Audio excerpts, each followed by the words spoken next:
only for a moment, only for a while. Hello and welcome to the Sketching Greyhound. You have found my very first draw along. We're drawing Tom Holland today and you can join me. The only thing you will need is paper and a pencil, and then let's start. My heart don't feel right in this pain. In this tutorial we will be talking first about what you need to start, then we will talk about why I selected the model and the picture that I selected, and then already we will start. I will put chapters in everything so you can jump and re-watch whatever you need whenever you need to. You'll find the chapters down in the description. There are also in the end some pictures of people who draw along in the live. I always love seeing those pictures. So if you have something you want to show me, just post it on any of the social medias or on my Discord. I'd love to see it. I already told you, you don't really need too much special stuff. You can just use any kind of paper, printer paper, whatever you find. And you can use any kind of pencil.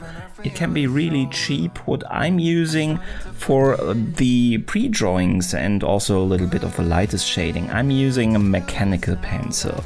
Because this one is very hard, I can very well erase it. It is a very fine tip, so very good for the first steps. Then for later shading, more detailed stuff, I am using a pencil. This is the Mars Lumograph Black.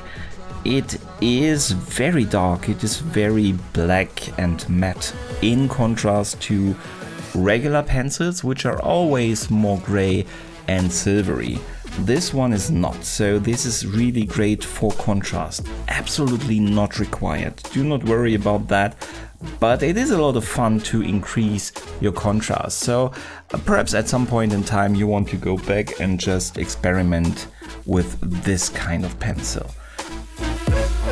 Then the next step is the Pierre Noir. It is extremely dark. I'm using it for a couple of things I will show you, really just for the contrary of highlights, dark lights, whatever you want to call it. The darkest points, really great for contrast. I love this pencil.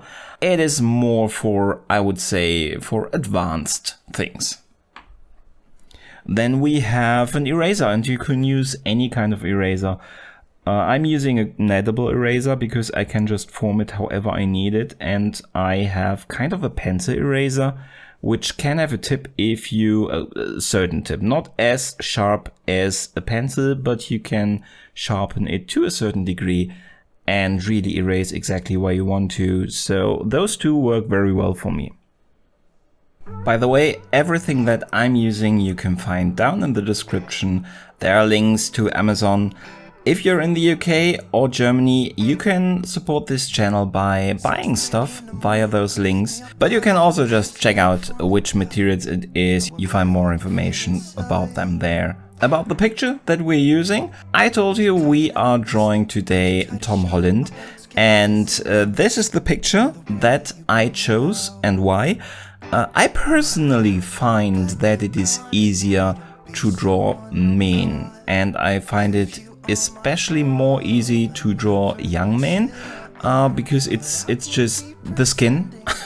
There are not that many creases. It is a little bit easier, I think, especially for a beginner, to start with that kind of a little bit androgynous face. And also, it's a closed mouth, it is not a smile, so we do not have teeth, we do not have a very difficult kind of pose or face position. Also, he's watching directly into the camera, so we do not have an angle that we have to consider that always changes perspective sizes. There's a little bit of an angle, a sideways angle, and a little bit of a twist, but you can never really avoid it completely. Normally you can shoot a picture by yourself, obviously, which is a thing you can actually consider, shooting a selfie of yourself as easy as possible and just draw that. But in real life situations it's difficult to find that, so this is a very good start. So you do not even have to consider those twists and turns. you can just ignore it more or less and consider it to be straight. Should not be that big of a difference.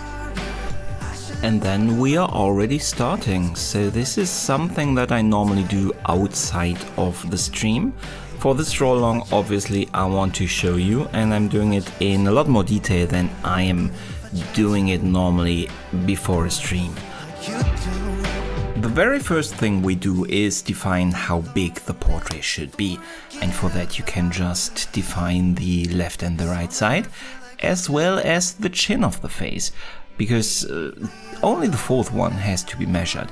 The first three parts you can just decide however you want to, so just decide how big on the left and the right side it should be, where the chin should be, and then you can measure where is the top of the head.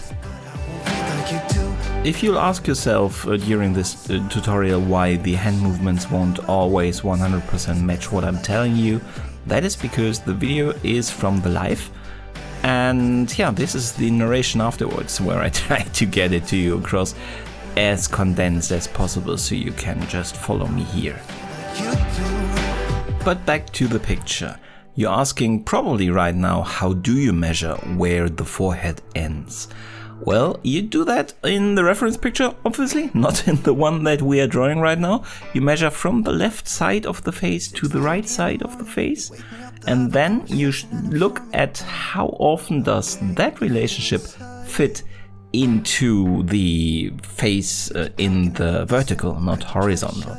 And then you look at exactly the same relationship in your picture on the white paper. Very seldomly you will get something like a 1-to-1 relationship. As you can see here, it is longer than one time. It is about 1.2 or whatever. It is always, almost always such a relationship. So it's not 100% easy, but I hope nobody told you it is. But it's everything but impossible. You will learn it, don't you worry. And you will need to have to do that less and less, and it will get more and more feeling. And you can now see me here in the background doing that for every aspect, every single element of the face. I start by adding the line for the eyes, one horizontal line for where the eyes lie. I continue then with a horizontal line for the nose, where the nostrils are, and then I go with a line that defines where the mouth goes. So those three lines are helpful, and you can put them into a relationship again and measure and verify that they sit there in the picture where you need them to sit.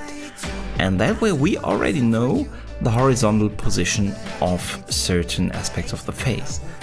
And then simply, I say simply, but I understand it doesn't feel like that in the beginning, but don't worry, just try it out, just experiment with it, just do it again and again.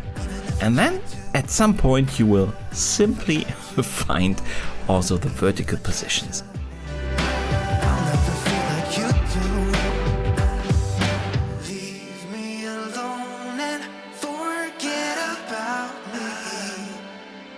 I'll never feel like you do. No. Leave me alone and forget about me. You can see that I have already pretty early started to draw in the chin and stuff, so a little bit of the shape of the face, because that simply also can help you visualize a little bit better where those lines, if those lines are in a good relationship. So I always like to think about context. Putting shapes into context, later even shading into context, showing you, giving you a feeling if you have placed those points of interest, those face features correctly.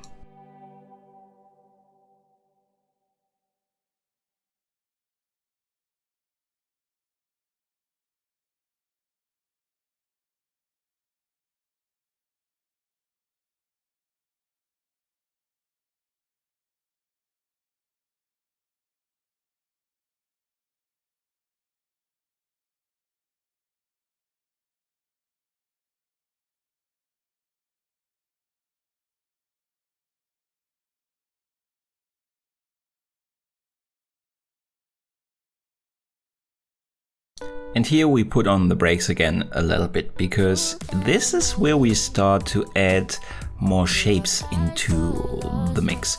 We have the general shape of the chin, the cheeks, and now we get the ears.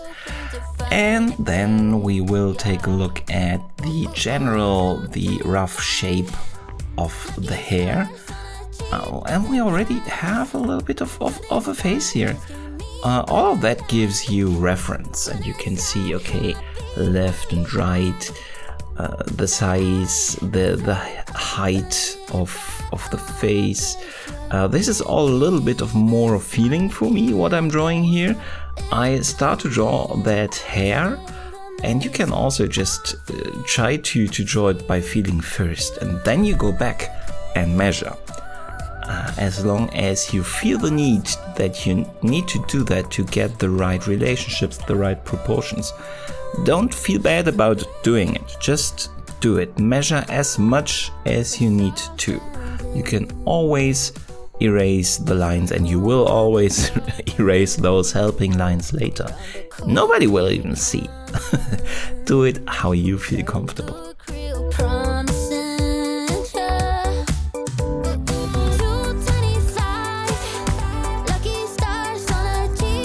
And then we already start with those shapes. You draw in the shape of eye number 1, and then eye number 2 afterwards. I always start with the eyes. You do not necessarily have to, just do what feels natural for yourself. I'm just doing it because in a live, the eyes are one of the most important things in a portrait. And a face without eyes looks a bit strange and creepy, so just to make it a little bit more bearable for my viewers, I start with the eyes, also to make them, they can look really cool. I like to draw them, they bring in the life, and when people come into the stream and see lively eyes, they are more likely to stay, as if there is something like an empty expression without any eyes. But after the eyes, you go to the nose and the mouth, and at this point in time, let me tell you something that I find extremely important. I say that all the time on my stream, but you perhaps have not yet heard it. When you look this video, when you watch it for the first time and you're following this is one of the most important lessons that I can give you. Draw what you see, do not draw what you know. Sounds strange, but is one of the most essential things. Look at these eyes. They don't look like standard eyes, or as you perhaps think eyes in general look. You do not have just two more or less half circles that are meeting in kind of an oval shape.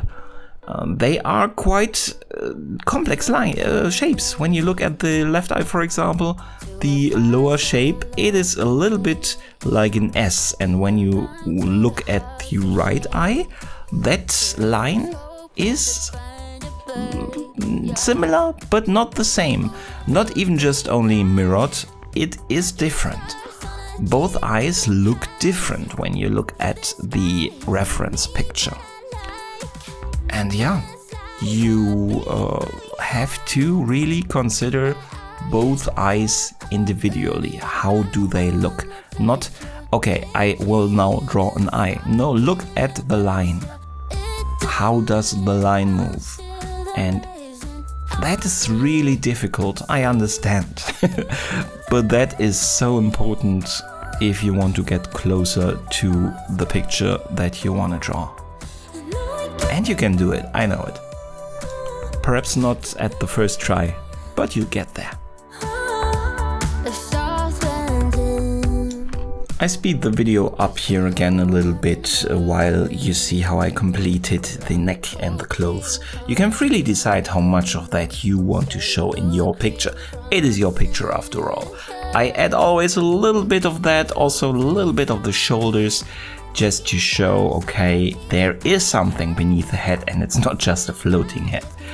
You can completely freely define how much of that you want to show in your picture. Then there were only just some smaller things left to do before we started really with the shading. And that includes the eyebrows. They are always quite important to give it also a more human appearance. And then you can erase those helper lines you don't need anymore, because you are done with the general shape of the face. You're done with your planning. Now comes the interesting stuff. I mean, the shading. Let's bring it to life. As I do it, the act of shading does not come by itself. You also make those lines of the face more concrete. The eye shape, you always check with the reference picture and bring it closer to the reference picture. But you also start to shade all around. An eye does not exist by itself. Obviously. You have this little line, for example. Even a young person like Tom Holland has this crease underneath the eye, and you can shade in between that crease and the eye a little bit to give it the first three-dimensional aspect. And just for good measure, you can again check, is everything correct? Just verify the size of the eye again. I think, not exactly sure if the left eye was the same size as the right eye, so I just verified. And then you can continue with the more concrete version of your picture. Start drawing the right eye, and I personally then already also look into what can I do to give it more context, to make it clearer for myself if I'm on the right track. So I start shading upwards, downwards, always a little bit around that eye to start building that area around the single elements, so that then finally all those elements can start to grow together.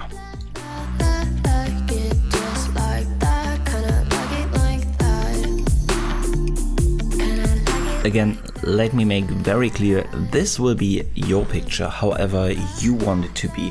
You shade as much as you want. You make those lines as concrete and dark and everything as you want it to be. There is no wrong with your picture. The picture is what you decide it to be.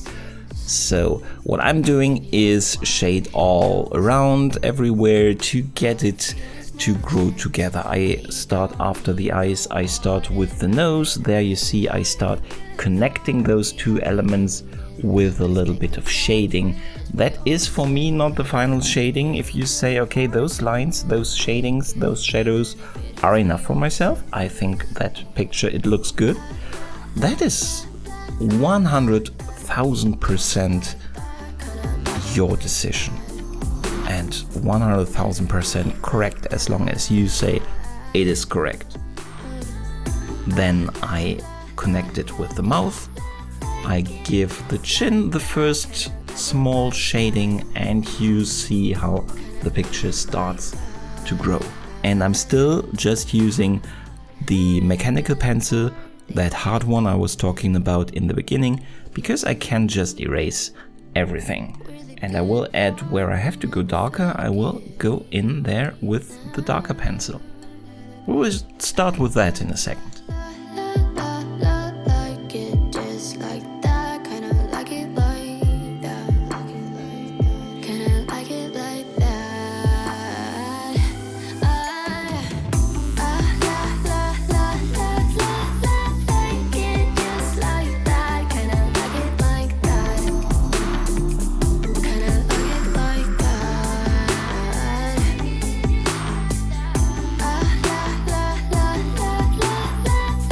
And this is where we start with the dark lines, with the dark pencil. You can just, if you have only one pencil, you can just start now to press a little bit harder on there and consider those lines and shading a little bit more final.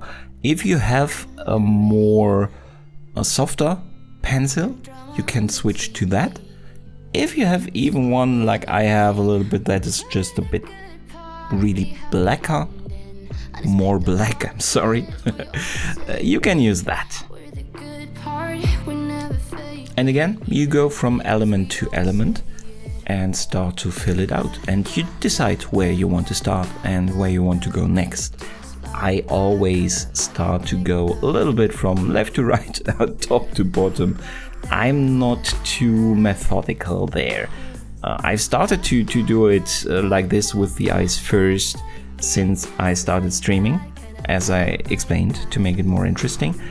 But I started all over the place, wherever I wanted to start, wherever I thought the picture looked most interesting, or where I thought the most interesting part or the most difficult part would be, or the part that would make the face look like itself if I got it right. So do it however you want to do it.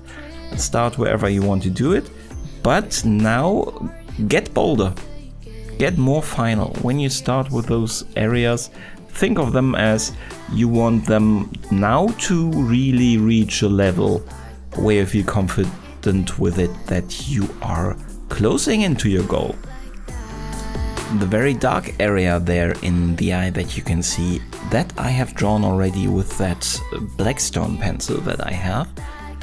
If you don't have stuff like that, or perhaps you have a coal pencil or some other type of coal to draw with, you can use that. I really love this black pencil and I talk about it a lot. It brings in such a lot of contrast. And yeah, that's how I draw the eye normally. But if you don't have it, do not worry.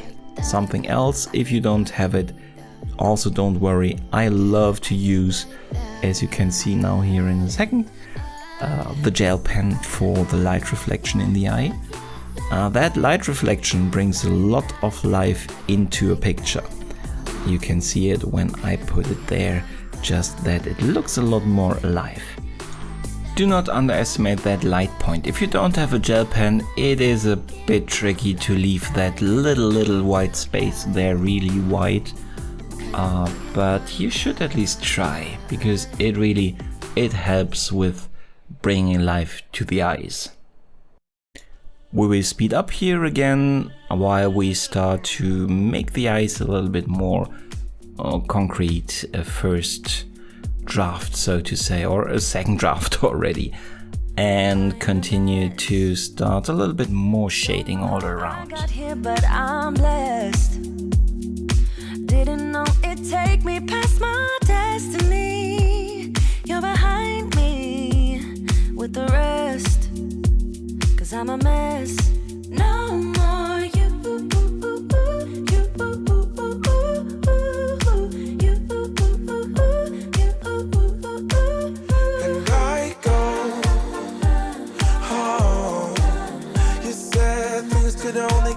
I always find it also quite surprising how important eyebrows are for getting a face right and the recognizability. So don't just draw some crooked eyebrows or however you imagine they are. Draw them really like you see them in the picture. Try to let them look like they are hairs, so single small lines, stuff like that. So once again, draw what you see, not what you know. Then you can start with the shadows around the nose and then color down the shading from the eyes down to the nose. Shade around the mouth. I'm doing all this to get those items connected, the single elements of the face. So it gets more and more as one unit and not like single items as you started. You start to make one unit out of it, and that again helps you really verifying are those elements in the right place. And do not hesitate to change if you're not happy with something, or measure again if you're not sure. You can always do that and do whatever you want whenever you want. You don't have to stay in these fixed steps. You can also see how I jump from tool to tool. So if you have more than one pencil, use whatever you want at whatever time you want to. If you have only one, don't worry about it, just use different pressure for different darkness levels. When everything is seen, I go home. You said things could only get better. I need it more than ever. They don't.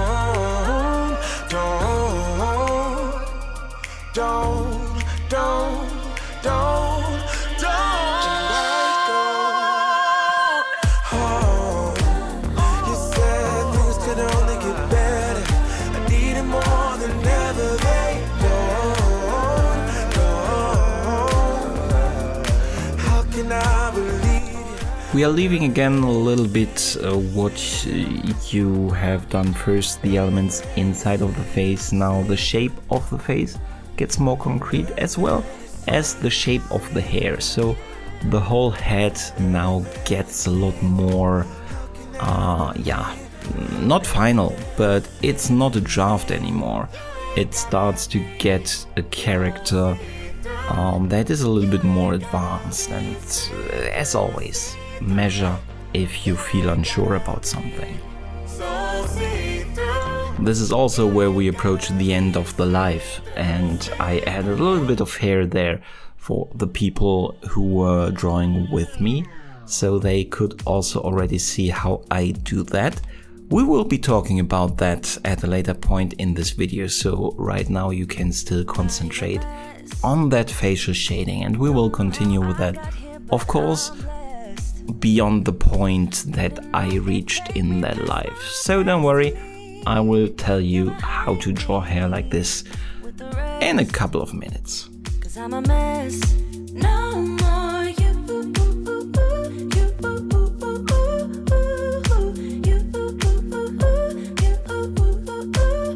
And I go home. You said things could only get better. I need it more than ever. They don't. How can I believe you when everything is secret? Everything is secret. Everything is secret.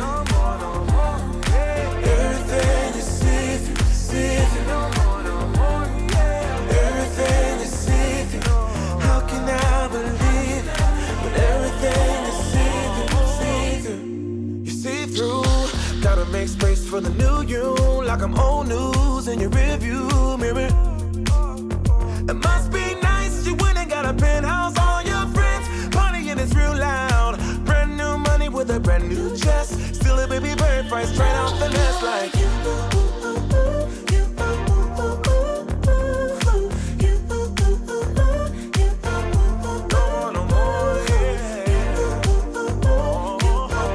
Let's do a quick break here and look at what is important to get the likeness as close as possible to Tom Holland, because for that you always have to ask yourself, which are the characteristic places in the face, which are the minimum things that I should shade so that I get as close as possible to his likeness. You do not need every single shadow, you do not need complete mega detail. Not everything has to be shaded in the face if you don't want to, but there are a couple of things that you will have to consider if you really want to have him at the end of your product.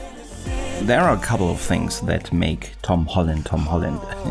Those are obvious things like the shape of the head, stuff like that, but we have worked on the shape, also on the shape of the eyes. There is also those things that are not defined by lines, not like the mouth or the shape of the eye, but by light and shadow. And that is for Tom Holland a couple of things. There is one that I want to point out in form of a meme. There is a pretty funny meme out there that is telling us that Tom Holland always looks like he's hiding a frog inside of his mouth and trying to not let it hop away. That sounds funny, that is funny, but it is a fact that he kind of looks like that. So what does that tell us? It tells us that this area around the mouth is very important, and we've already drawn in a little bit of that because it is important and it makes a Tom Holland. So this is an area that you will have to take good care of if you want to create a Tom Holland. With other persons that might not be a very interesting area, but for Tom Holland it is very interesting and important to get right, to get him on your paper. The same is here around the nose. You have the bridge of the nose. There is already, you can see a distinct shape here, something you should consider. And also things like these shadows over here. This is a shadow that tells us, what does it tell us? A shadow tells us that something was blocking the light. So the nose, the tip of the nose is blocking the light that comes from here in a distinct shape. So this shadow tells us how this nose is formed and how far the nose protrudes. You might now say, okay, it is a 2D image. It is not important. But even if people are not thinking about, oh, this is how far this shadow goes out, this is how far the nose protrudes. We are used to see stuff like this. And we are interpolating, we are thinking about, not thinking, it is our subconscious that tells us how big a nose is, even if it is not a 3D image. So stuff like this is very important, more important than you perhaps might think, to get an illusion right of who this person is. Because if this shadow was more up here, it would tell us, for example, that the nose has a kind of is more pointy or something like that. So stuff like this shadow here tells us how the nose is formed. So very important. And it's the same in these areas and underneath the eyes.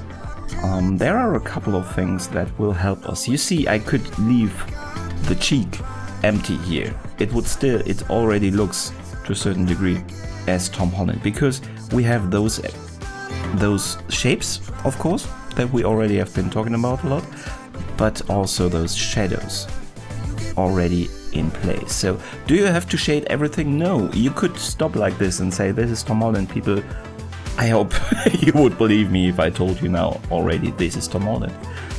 You can continue, you can leave it like that, but you have to always see those few things that really makes this person the person you're trying to draw. And then all the rest is window dressing. Is icing on the cake. You can do it, you don't have to. But let's continue for now. There are multiple ways of shading, and there's not really a wrong way to do it. It is all about your decisions and what you feel comfortable with. And you can experiment, do different kind of shadings. For example, what I'm doing here mostly is try to stay in one direction. Obviously I did not do that in the nose, but on the cheeks in one direction. That is something you can do, but you don't have to do it. On the nose, for example, my shading really follows more the form. That is also something you can do. There is classical cross-hatching where you are shading by putting crosses on your paper and moving the lines closer together or further away. So many different types of shading. I can't really go into them all here, but perhaps we will do something about that in the future. But for now, just do whatever feels comfortable. If I can't have you, babe, I don't want nobody else in my life. So darling, please pull me closer. This is the last time it could get. And now we're slowing down again because it's time to talk about the hair. You see it already, what I've done during the live stream on the left side, and now we will be talking about how I did that. Because that is something, in the end, you will have to do it. And I am not the biggest fan, my hair is also not the best out there. There are great tutorials out there, but I will tell you here how I'm doing it. So there is light in his hair, if you look at it. And I keep that open for now. So I am closing in with my lines from both sides towards that highlight.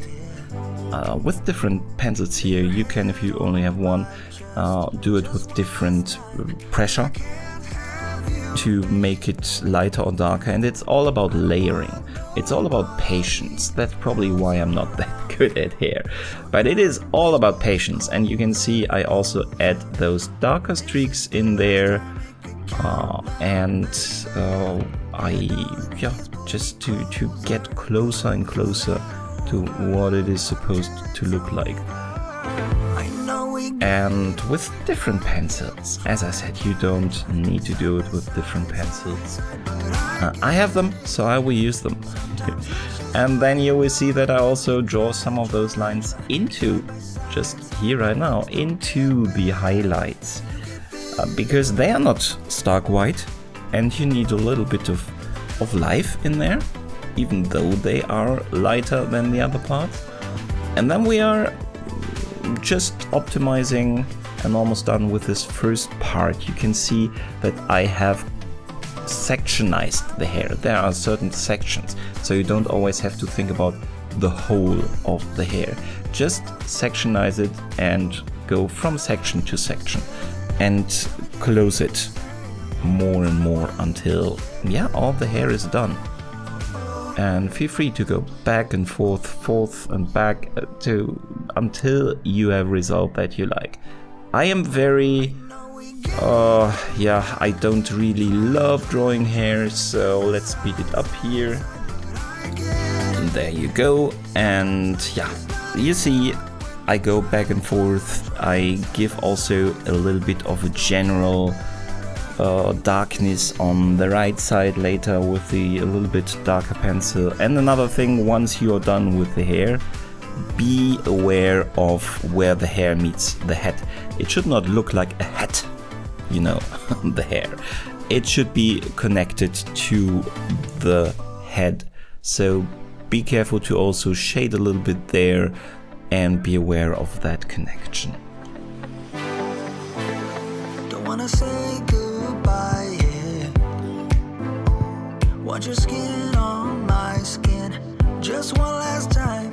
If I can't have you, babe, I don't want nobody else in my life.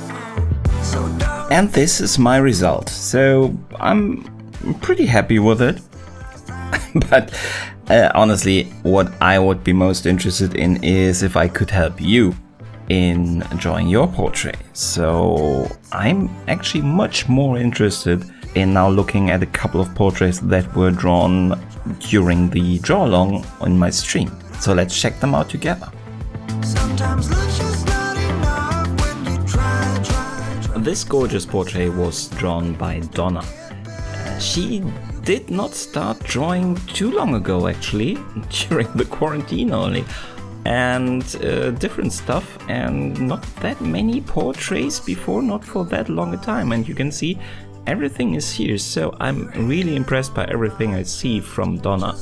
And you see beautiful shading on the cheeks, for example, very, very smooth. It is really awesome. The shading is so awesome, so advanced already. I really love this. Make it count now, baby. Yeah, darling, please pull me closer. It's not over until it's over. I know This gorgeous portrait was drawn by Dana. She has actually also a YouTube channel. I will link you to that, and you would think that she is a portrait artist when you look at this amazing picture. But she's more doing with colors, and amazingly so. So go check her out, link down in the description. But back to this is really, really advanced. Look at also the shapes of the eye, the eyebrows even. The hair is great, the shadows, everything is here, everything is in place. Really amazing portrait. you feel the same. I don't wanna leave just yet. I don't wanna leave just yet. Tell me, do you feel the same? And last but not least, the portrait of the fantastic Rachelle Byers Art, also YouTube channel. I will link down in the description again. And you can see the very interesting shading technique here. We have been talking about cross-hatching, and this is really amazing cross-hatching. You see those crosses, For example, on the neck, where you can see really that a lot of the darkness, it's not just created by pressure, but also by the amount and the closeness of lines. So amazing piece. The proportions are spot on. It is really great. I love this one, and I love me some good cross hatching, and this is definitely good cross hatching. I'm just in awe of those 3 pieces, so thank you very much for participating, you 3. I'm looking forward to your picture. If you draw along and follow this tutorial, let me see what you have produced. You can find a whole lot of different ways to show me down in the description, may it be Instagram, on my Discord, or via Twitter, however you want to. I really hope you enjoyed this video. It's my longest and most complex one yet, so let me know what you liked, if you need something else in the future from something like this, because I think I will do more than one tutorial in the future. I hope I will see you again in either a live or the next video. I'm looking forward to that one. Thank you so much again for watching this, and goodbye.